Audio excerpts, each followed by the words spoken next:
Keeping up with the news is a lot like working the land. It's all go, all the time.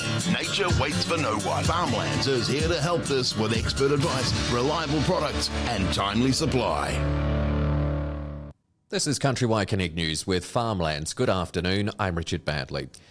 New Zealand meat, dairy and horticulture farmers are among the immediate winners as Costa Rica formally joins the Comprehensive and Progressive Agreement for Trans-Pacific Partnership.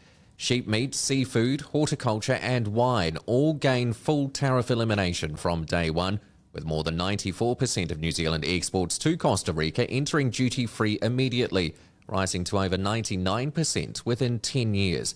Beef becomes tariff-free after 8 years, with dairy duties falling to zero over 13 years.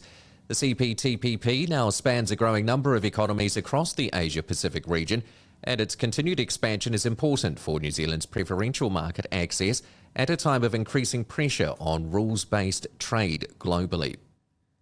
Research is underway that could reshape food safety rules for commercial and recreational deer hunters, with current restrictions being called too blunt.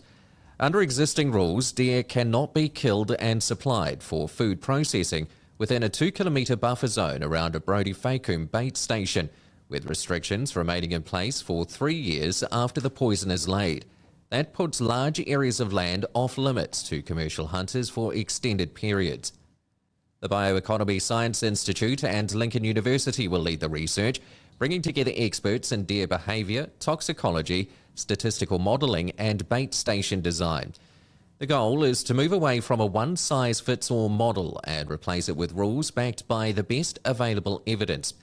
The research is due for completion in November, after which officials will review the findings for any changes required to current rules.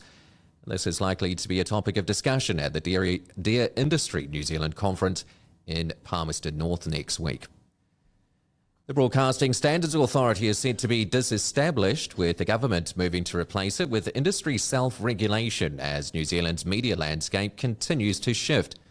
Media and Communications Minister Paul Goldsmith says the current framework was designed for a broadcasting environment that is rapidly disappearing and no longer reflects how audiences consume content across streaming, podcasts and online platforms such as CountryWide CONNECT. The expectation is that the New Zealand Media Council, which already oversees print media and some broadcasters, will become the primary regulator for journalism. Goldsmith says self-regulation is the most practical way to level the playing field across platforms. Legislation to repeal the relevant provisions of the Broadcasting Acts will be drafted in the coming months. The BSA will continue operating until that legislation passes. And that's the latest news. Nature waits for no one. Farmlands is here to help this with expert advice, reliable products and timely supply. Shop offers in store, online, Farmlands Pro, or with your rep.